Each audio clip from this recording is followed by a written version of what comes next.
Hello, welcome to Food That Touches the Heart, Re-Orienting Asian Food, an event celebrating Asian Heritage Month that will connect food from the Asian diaspora, today it's mostly East Asian cuisine, to the cultural and political.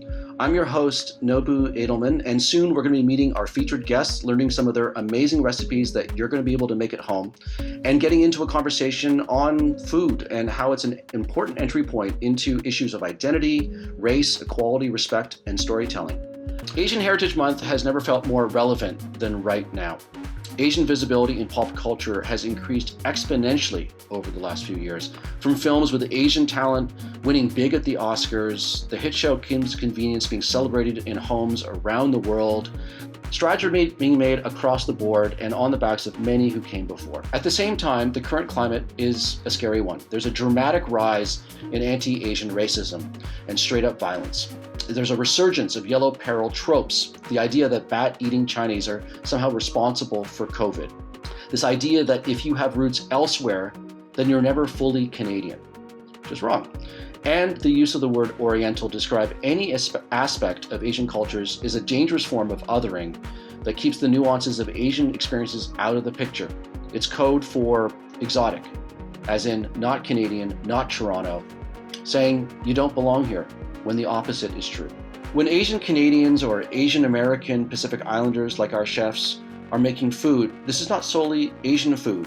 It's Canadian, it's Toronto, it's American, it's Hawaiian, and it doesn't just belong, it enriches our lives and our bellies. So today we get to talk about all of it, and what a better way than with food, the ultimate comfort. We're so happy that you've been able to join us. Today, we're going to hear from three chefs. Eva Chin is the chef de cuisine at Momofuku's Kojin. Craig Wong is the co-owner and chef at Patois and the recently opened Bar Mignonette. And Joshua Wong from Snow, his private dinner company. They'll each show us how to make one of their prized recipes and talk about what they bring to the table and how they incorporate their backgrounds and varied life experiences to create their menus. First up is Josh. Now, many of you at Weirfolds know him as that IT guy. But on the side, Josh has run a private dinner company for 5 years, bringing Asian fusion with a twist to special events. He calls his company Snow, S-N-O, named after his grandmother, and each event features a secret menu. And when the firm started talking about doing events for Asian Heritage Month, Josh spawned the idea that became all of this. So thanks to Josh, and also, welcome. Hi Josh, how's it going? I'm good, how are you? I'm all right, thank you. Are you right now in your chef's room or in your IT room? I'm actually working from home, so. What gave you the idea to use food as a jumping off point? Like when you and your colleagues at Weirfolds were talking about what to do for Asian Heritage Month, what inspired you? Well, we eat food every single day, right? But it's so much more than that. It brings people together, right? And there's a story behind every single dish, from a simple, like let's say instant noodles cooked by your family members, to like a 12-course big family dinner meal. It just means so much to our life, right? So it's just a good way to actually communicate with others as well.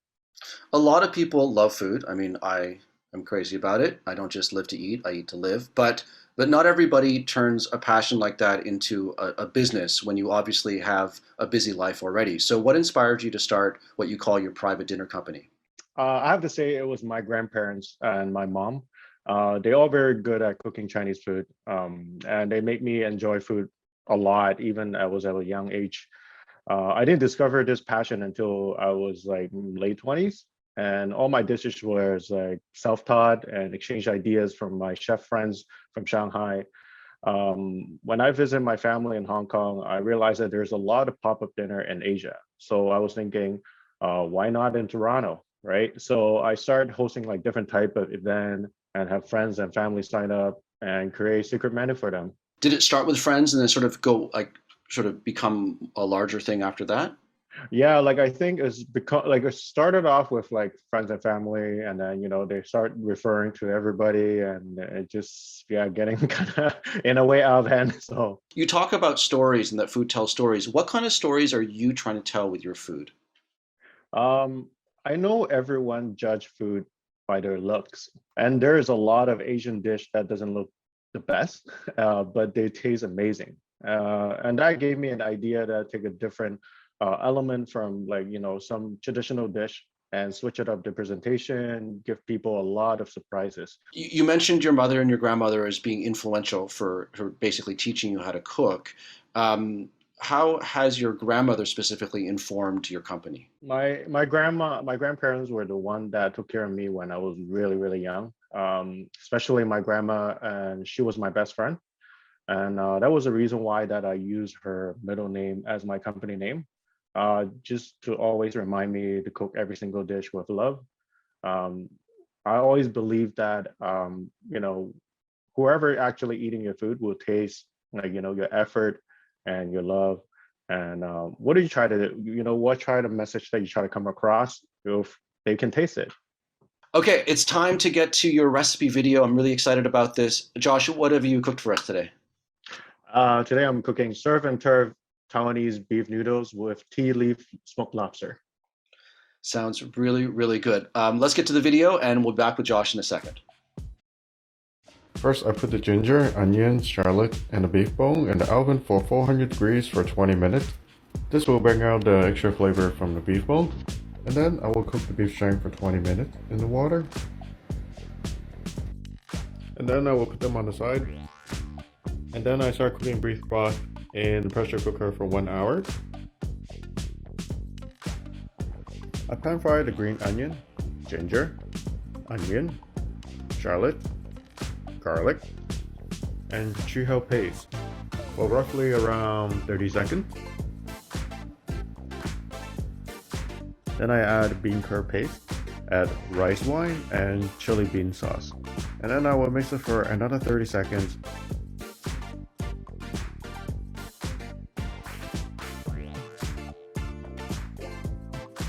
You can add dark soy sauce, light soy sauce, rock sugar, bay leaf, star anise, and peppercorn. After another 30 seconds, I add carrot, tomatoes, and then I mix them well and cook it 1 minute with a high heat. After 1 hour, I use the pressure cooker to finish cooking the beef broth. We can slowly put the tomatoes and carrots in the pot. And then we can add all the sauce and our other ingredients in the pot as well. I add the beef shank and broth and cooking for 3 to 4 hours. And then I start preparing for the lobster. I use tea leaves to smoke this lobster, and that's why you see I set up the tea leaf in the bottom of the tray. The sauce, I use garlic, red chili pepper, like soy sauce, and a little bit of oil. I put in the oven for 15 minutes in 350 degrees. I like to add yellow mustard, deep fried shallot, cilantros,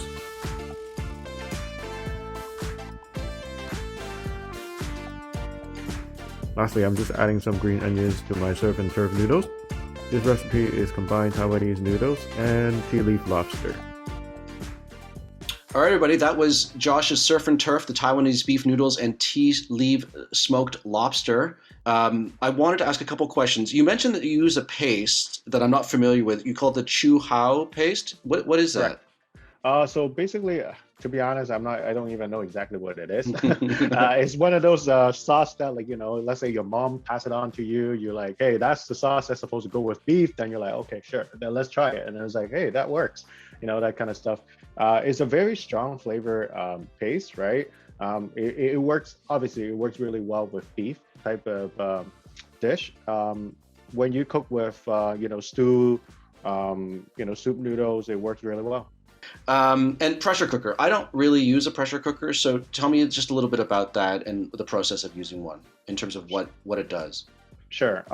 My parents and my grandparents always taught me is like, you have to cook this dish for like, let's say 8 hours, 10 hours, 12 hours. I was like, okay, well, I'm not going to sit there for 12 hours, right? And look at the pot. You're not that easygoing. No, not that easygoing with the time, that's for sure.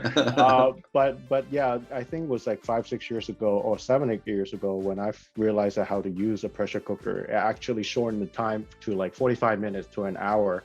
It actually break it down the meat much faster, right? But don't get around that, like, it will give you flavor, because again, like it takes time to get the flavor into the meat and everything. So when I always tell people that when you want to cook meat dish and you want the really, really tender, you can put it in a pressure cooker for 1 hour, but let it sit for overnight, then you'll be fine. Then you're back to your 12 hours. Yeah, but then I'm not watching the pot anymore. I go You're- to sleep for sure. Oh, I see. I thought you were just staring at the pot. So, Josh, I imagine many of your colleagues at We Are Folds are now like, how do we hire Josh and his and Snow to cater our event? How do they find you? Hit me at Instagram, snow.popup. I'm gonna let you go right now, but please come back for the group discussion. Thank you for having me. Okay, thanks, Josh. See you later. Thank you. Take care. Moving right along. A double down made with Jamaican patties for buns, jerk lobster or jerk chicken chow mein, pickled watermelons, amazing cocktails. Our next featured chef is Craig Wong, who approaches with such creativity his incredibly fun and delicious restaurants Patois, a joyous mix of Chinese and Jamaican cuisine, and his newly opened seafood spot, Bar Mignonette. Hey Craig, how's it going? How's it going, Nobu? Thanks so much for having me, man. It's just so amazing that you're available for this and taking part in this event. I think it's really important, and you're such an integral part of the food scene here in Toronto, and in such a refreshing way. So thank you for making the time. Anytime. I'm just curious about what it was about cooking that inspired you to become a chef. Like, what was the moment for you when you thought, you know what, I'm really going to go into this? For me, it's the eating. Like, first and foremost, I'm just a fan of food, right? And anything that's delicious, like, that's what we get into this for, right? Like, at its core, like, I really want to be surrounded by delicious food, and what better way than to learn how to prepare it myself. From a young age, did you kind of like sort of see your path in terms of working in restaurants? So I guess my grandmother raised me with like amazing, delicious foods that was like super creative, because being a Jamaican from Chinese descent, you know, she was cooking Jamaican food with Chinese ingredients, and she was cooking Chinese food with what she had around, which was like Jamaican ingredients, you know? So it was a fascinating kind of journey that I had when I was opening Patois to really reconnect and get to know the dishes that my grandmother was doing. But at the same time, I have to give it up to my wife, Ivy, because when we started dating back in high school, she would take me out to go and eat sushi, to go and eat like amazing banh mi sandwiches. And, you know, she really introduced me, her and her mom really introduced me to going out to restaurants. I love the lineage, you know, I love the fact that this sort of almost experimental approach to cooking that also seems completely natural given the backgrounds your family's shares, that you would take it into, you know, bring it into Toronto's food scene right downtown in the city. That's got to feel pretty great to have that history. Definitely. And I've always thought that, you know, being in a city as eclectic as Toronto, as multicultural, you know, we have the ability to go and hit up these amazing restaurants of all types of cultures and cuisines. And if I wanted to go to a really cool Indian spot, I know exactly where to go, you know, and I can explore. And it's not like that in other cities. You know, I've traveled a fair amount. Being the kind of chef that I am, I always felt that it was like my philosophy was it would be foolish for me to ignore this education that I've put myself through by eating all these different types of food and just really enjoying them. And if I can learn something really cool, I'll always take what I've learned, apply that with respect to these new dishes, and why not just have like a little different take on something? How did growing up in Scarborough affect you and also your cooking? I think Scarborough has naturally a little bit of that grit that I was talking about, like that resourcefulness that my grandmother really brought to me. And I think it really helped me to kind of cut my teeth and start to shape me for my career. And I think that it was, you know, Scarborough for me was always that kind of spot where you're not going to get the fanciest of restaurants, but you're always going to have really tasty food that is on par when it comes to deliciousness as like any other part of the city. And I was enjoying, you know, like Hong Kong, like Cantonese wok hei dishes, and, you know, dim sum, Indian food, lots of like I would say 50% of the students at my elementary school were Italian. So, you always had like amazing food around them as well. So I think there's like these little pockets of Scarborough that, we're so multicultural that you got exposed to so many different cultures as well.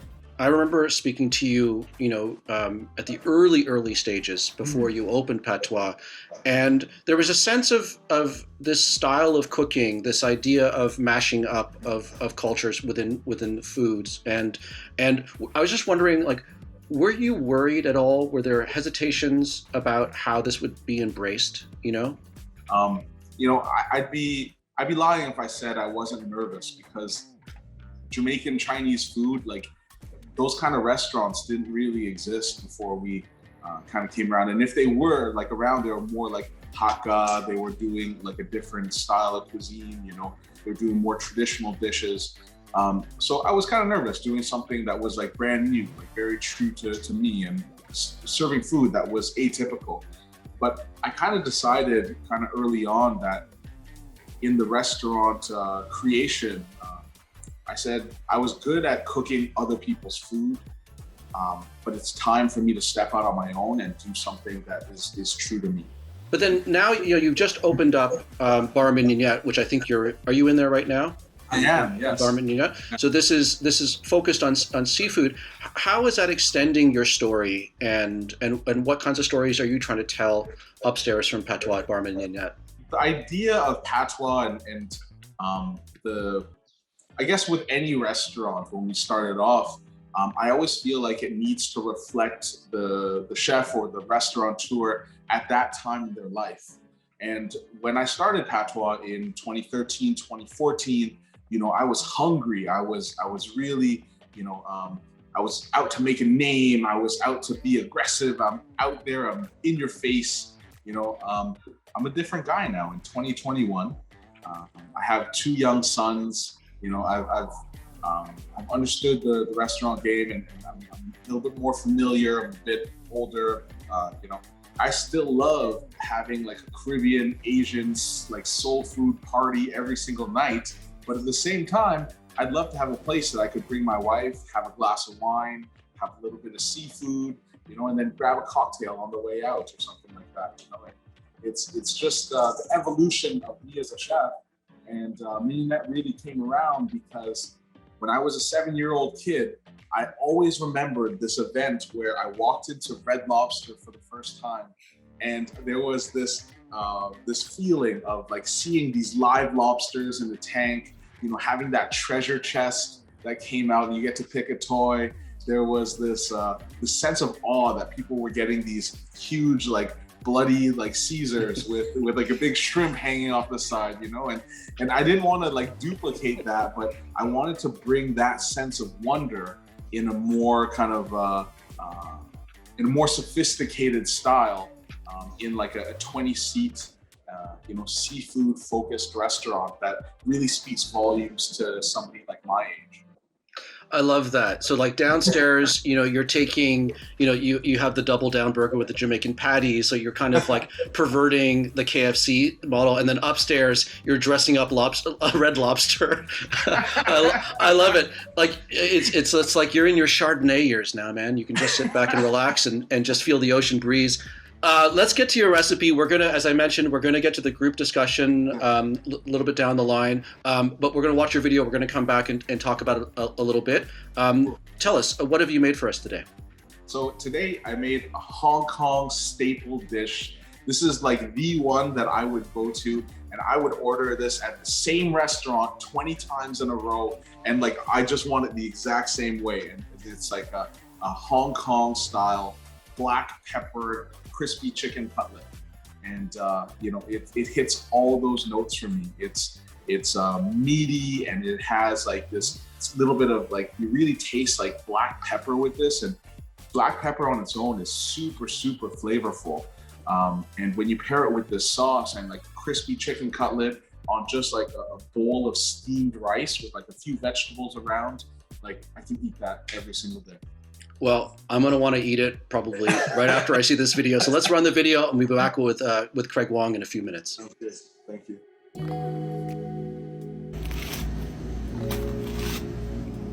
salt, sugar, garlic, light soy, shaoxing, sesame oil, 1 egg, oyster sauce, Worcestershire sauce, light soy sauce, sugar, chicken stock, black pepper, garlic, onions, red chili.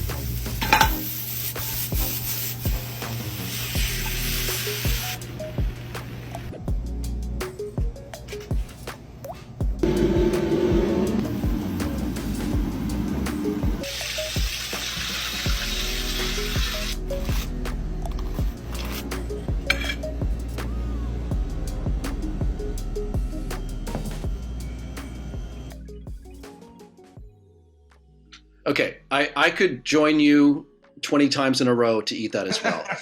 Thank you. Thank you for that. So good. Yeah. It's so good, and it actually looks fairly simple to make. Like, it doesn't look that hard. And that's the whole thing. Like, I wanted to demystify the dish. You know, it's not complicated, and it uses a lot of the same ingredients that you probably even have in your own home or your cupboard. And it's not that many like new ingredients. And for me, it's all about those little crispy bits around the chicken, like right around those edges, and having like a boneless cutlet to cut into. It's super juicy, marinated, full of flavor. It's bomb. It is bomb. Well, okay, but the thing is about breading is that I found that it's like a fine line because it can get too thick. So how do you avoid getting thick batter? If you see like in the video, I let the cutlet like drip dry a little bit, so it's just a thin layer of like that marinade on there, and I go in for one single dredge. So sometimes when you're dredging fried chicken, you actually do a double dredge, and that's more typical of like a southern fried where you're gonna get like that thick kind of crust. But for this single coating, I'm looking for like thin crust of crispy, you know, like teeth glass shattering kind of crispy. And you get that from using a combination of cornstarch and a flour. Awesome. Well, I'm ready to make it. So it's the Hong Kong black pepper chicken cutlet from Craig Wong. Thank you so much, Chef, for joining us for this part of it. I'm going to let you go for a few minutes, but then you're going to come back for the group discussion, right? Absolutely. I'll be there. Okay, right on. Thanks so much, Craig. Thank you. So great to hear from Craig, also from Josh. And next up is our third chef of this program. Her name is Eva Chin. She's currently the chef de cuisine at Momofuku's Kojin in Toronto. But her journey to become a chef has taken her all over the world, starting in Hawaii, then to Japan, Hong Kong, London, and now Canada. Her approach is very holistic. It's in constant conversation with nature, and I feel so lucky that she's with us today. Hey Nobu, how are you? Thanks for being here. I'm great. And feels, as I said, so lucky that you're with us and joining us for this event. So thank you for making the time. Thanks for having me as well. This is a very meaningful project to be part of. I totally agree. I'm so interested in your story and your relationship to cooking and how it's evolved over your lifetime. What is it about cooking that you love so much? It's a universal language. You know, I think the cultures that I'm part of have always used food, feeding as a part of nurturing, communication, a form of love. It's just something I'm so comfortable to that, you know, I chose to do it for a living as well. So interesting. Is how does all that background inform the way you actually cook? Like all of those things that you just mentioned, like how do they affect the decisions you make to create your meals?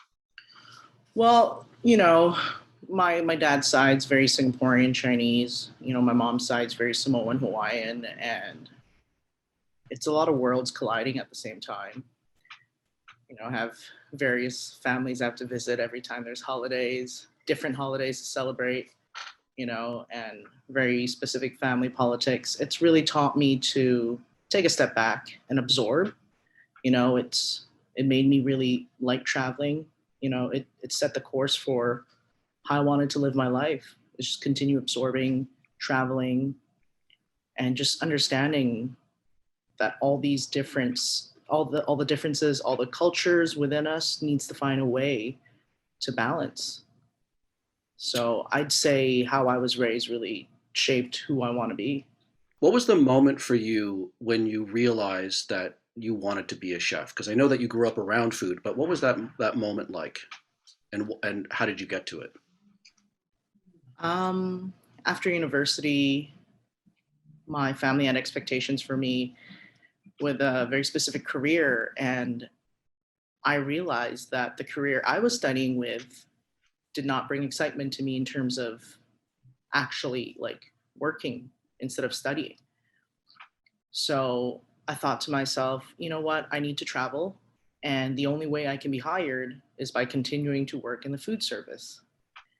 When I was working in Europe, that really shaped me and made me want it as a career. It made me question every step I took in the kitchen. When I was working in fine dining, a high-end restaurant, it made me realize how much care went behind not just stories were fueling the food anymore. Precision, finesse, and all that also captivated me into wanting to have this as a career. You've talked about your childhood and being informative for you, and I read about your grandmother in an interview that you did, and her name was it pronounced Tutu? Is that correct? That's just the way of calling grandmothers. Oh, I see. Okay. Wyatt. Okay. Well, she sounded like the most magical person. My grandmother wanted to make sure that I grew up with a strong sense of the land, belonging, family. She always wanted to cultivate aina, which in Hawaiian meant the love of land. And instead of cooking for me, she would teach me. She taught me the skill of farming. She taught me the skill of finding ways to sustain myself and communicate with the community through food. So, she'd be my number one mentor. She sounds like such an incredible person, and She is. I yeah. spent my whole life cooking for brands and cooking other people's food. And it took me until the pandemic to freeze and start cooking food for my heritage. I'm still in the process of that, like to be proud to be Asian. I'm sure we all have been there. Yes. So like I'm also I'm in the part of my journey where I'm just connecting all the things that I ran away from. I went to Japan because my grandmother always told me, you want your foundations, you want your skills, you want to process you want to have the least amount of barriers between you and the food. Go work in Japan, She herself have worked for Japanese people in the food industry, and that was always one of her strong ethics. So, she pushed me to go there, but also for years I tried not to cook Asian food. I tried not to use the skills that my grandmother taught me because when I was in Europe, there's just such a strong sense of elitism in French cuisine, in hot cuisine, and it made me want to chase that so much. I just kind of put away my heritage food aside because there wasn't that same demand. What do you think has changed in, I guess, the global industry or the perceptions of Asian cuisine? I mean, that's such a broad topic, but in general, like even some of the types of cuisines that you mentioned, gaining traction in Paris. What do you think the shift has been in the world in terms of accepting these flavors and accepting these types of cuisines? Well, times are definitely progressing. People are not, they're very open-minded. But I think more so is that our generation of mixed generations, mixed cultures, our generation, because we were raised in the new times where we shouldn't have prejudice, we shouldn't have labels. And so we are just speaking up and claiming our stories that belong to the history of this land. It's what we have done, what our parents have done, like I'm over 6 generations in North America. This is my home. And so when I think about what my ancestors have done on the island, what my parents have done, that's not that's not Asian history. To me, that's Asian American history. And so when we are finally speaking up to be part of the land's history and progress, we are finally claiming our identity, and our connection with the land. And that's what's changing in our generation. It's amazing. I just got shivers when you were talking about that stuff. That idea of this generation and just embracing who we are, and really, really taking it to heart and being super proud of it, and it just being a normal thing, and it's that kind of self-confidence that allows us to share even more, I think, which is a really beautiful thing.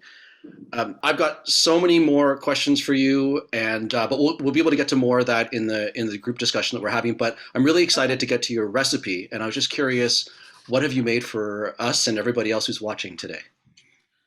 So what I made is clay pot rice. In Chinese, it's bo zai fan, and you could put anything in it. You could put beef, you could put pork. The one I am presenting is chicken clay pot rice, specifically because this type of clay pot rice is shared in Malay, Singaporean, and Southern Chinese cultures. So to me, it's extra special because I am of all those descents. Right on. Okay, well, let's run the video and we'll be back with Eva in a moment. Hey, it's Eva. Let's go. Clay pot rice.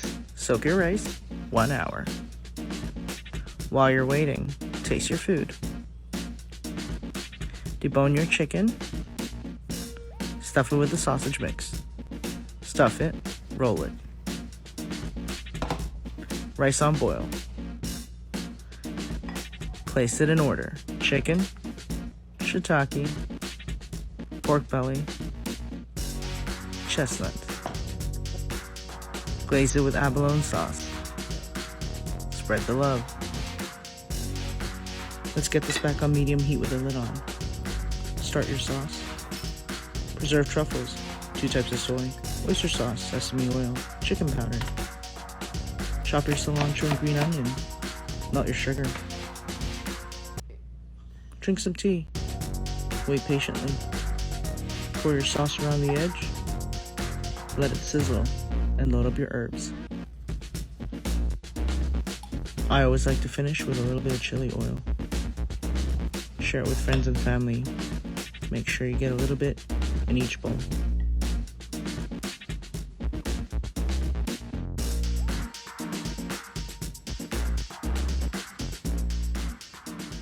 I haven't eaten for quite a while, so I'm really, really hungry, and that looked really, really good. Thank you for sharing. I've got a couple of questions about just in terms of the way you made it. What's about a clay pot? Like, what is the importance of that instead of a different type of dish that you would use? Well, clay pot's porous, so it cooks and traps moisture differently. It caramelizes differently as well. It's spanned across a lot of Asian cultures, not just Chinese. In Japanese form, there's donabe, and in very specific Southeast Asians, it's half clay, half metal, where the handle is. What it does is it cooks directly on fire. It could be in an underground oven, and it's very specific in the way how our history is molded in terms of Chinese cuisine. It's been celebrated in soups, stews, noodles. It's such a versatile and such a hearty tool in cooking. I need to up my game and get myself a clay pot. You mentioned 2 different types of soy sauce. What's the difference between them? So dark soy and light soy, for me, the flavor comes from the light soy. Cantonese cuisine is all about sin, which represents umami. Dark soy caramelizes with more sugars and darker in color, which forms a beautiful charred crust at the bottom of the pot. When you eat it, it's like crispy rice with soy on the grill. Right on. Well, there you have it. Eva's amazing recipe for the chicken clay pot rice with chestnuts and shiitake mushroom. Okay, Eva, thank you so much. We'll have you back for the group discussion. Thank you so much. Okay, thank you for having me. It can be a challenge to get away from your same old cooking staples, but now you've got 3 new amazing options. Just to recap, from Chef Josh, we've got the Surf and Turf Taiwanese beef noodles and tea leaf smoked lobster. From Chef Craig, it's the Hong Kong black pepper chicken cutlet. And from Chef Eva, clay pot chicken with chestnuts and shiitake mushrooms. Our chefs have kindly written up their recipes so you can give them a try and impress your friends and families. And I really hope you do. I know I'm going to give it a shot. Okay, now back to the chat.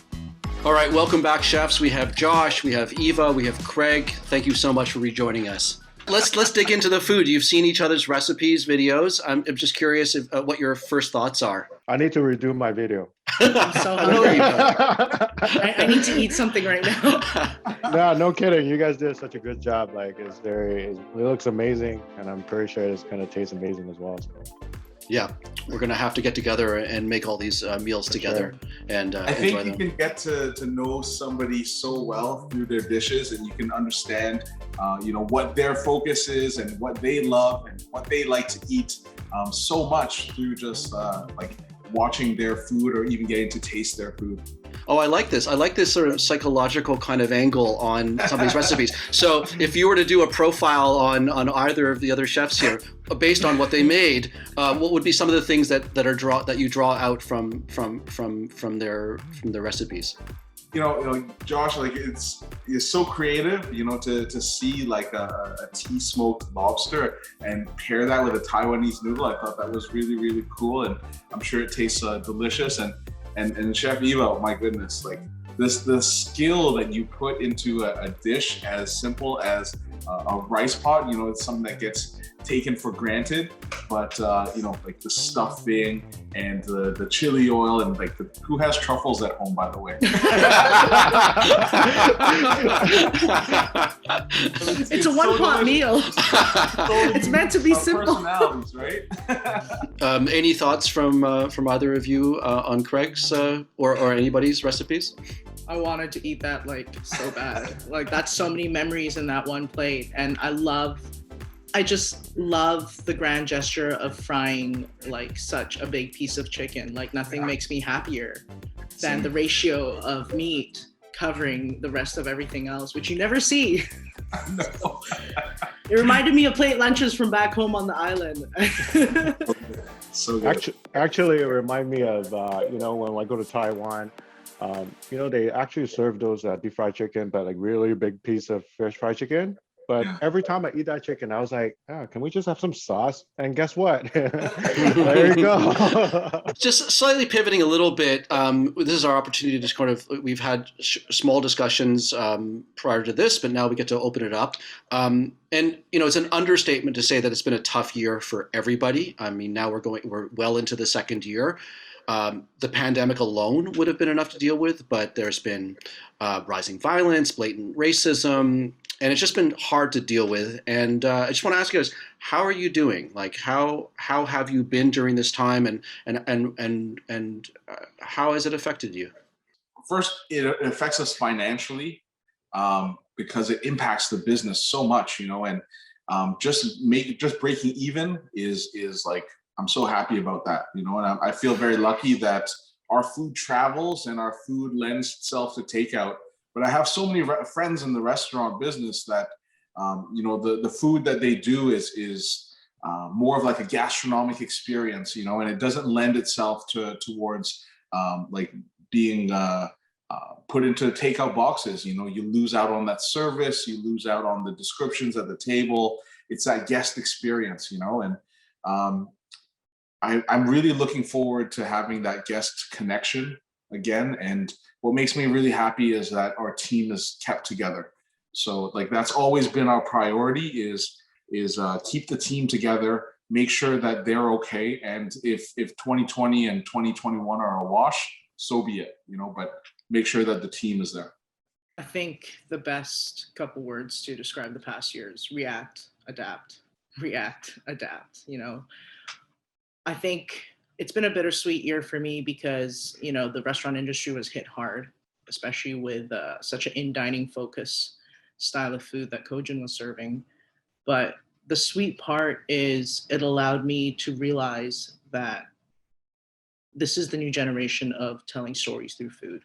So I think we've pivoted a lot, and we've come to a nice fruition of being able to tell stories through food. You know, I've been very lucky to be able to transcribe it, and we can only hope for the light at the end of the tunnel.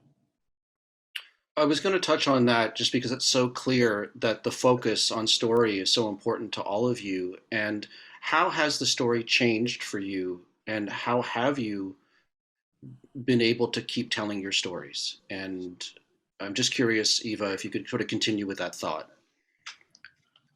Well, you know, like, I think with the support of such a unknown time, it's given us the chance to try anything and everything. One of the greatest successes I have found with Toronto is being able to cook food that's heritage driven. There's been good feedback for that, and it's given me the confidence to continue exploring that.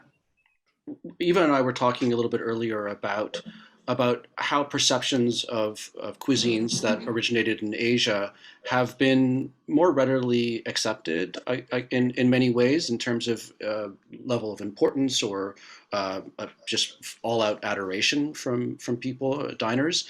And so it's sort of on a different level now. I'm just wondering if you could talk about that and about how Asian food from Asia has changed in terms of the way it's perceived over the years. I think people are starting to understand that they're like the whole term like Chinese food. It's not Chinese food. Like there's so many different areas of China. It's almost like different regions, right? And each region has its own unique kind of cuisine. And I think that the diners and like the general population are starting to understand food a heck of a lot more. So the way that they understand that Provençal cuisine is different than what you'll find in Normandy, or like Sicilian cuisine is going to be different than what you're going to find in Milan. You know, like it's a totally different cuisines that you're going to find within a same culture. But what excites me is people understanding more about Asian cuisine and not just boxing it in and trying different types of food. We have to appreciate that what we had before, right? In terms of, people are thinking about like just go dine in. It's just a restaurant. It's just a Chinese food. It's just like, a plate of food. But now we took that away from us. And now we realize that it's not just food, right? It's the whole full experience of like, the interaction with the customers and with your client, your friends and friends, family and friends. So the whole thing is all about like, affecting us in a different way. I think we're getting close to the end of our time here. It's part of this whole thing is just rethinking what's possible. As you said, setting your intention and having fun. I found that when I switched up my morning routine and I started incorporating more Japanese food into my breakfast, it actually completely altered my life. And just give you guys a few seconds to think about it, but what would be a dish that you would have for breakfast that you think would be maybe different for some people, but could change their lives for the better? Breakfast at our house is a huge deal. Oftentimes I don't know which way my days are gonna go. So like at times I'll do like a fish head curry for breakfast, like there's no like limits to what I'll be doing. And like my neighbors must think I'm so weird because who's firing up a charcoal grill at like 5 o'clock in the morning? But if it tastes good, I'm gonna do it. And I just know that I can at least feed my boys, my 1.5 and 3-year-old son. I can feed them an amazing meal early in the morning, even if like in the evening I'm going to be bogged down at the restaurant.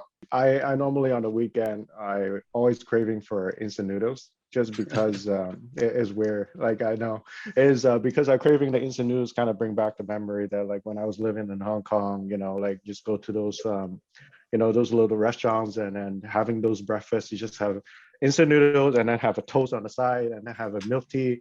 That kind of sounds kind of remind me of my childhood. So That's funny. I like the fact that you add toast into the mix. When I was living in Fukushima many years ago, I would have traditional Japanese breakfast like broiled salmon and rice and pickles and all kinds of stuff for breakfast. And then they would leave for work, and then I would have Texas toast and eggs on top of that.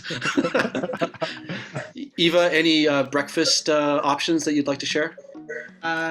In our household growing up, salted coconut cream would come in like this gigantic jar passed around the table. And you know, we have it with everything. You can have it with nasi lemak, which is you know, rice with condiments. You can have it with banana pancakes.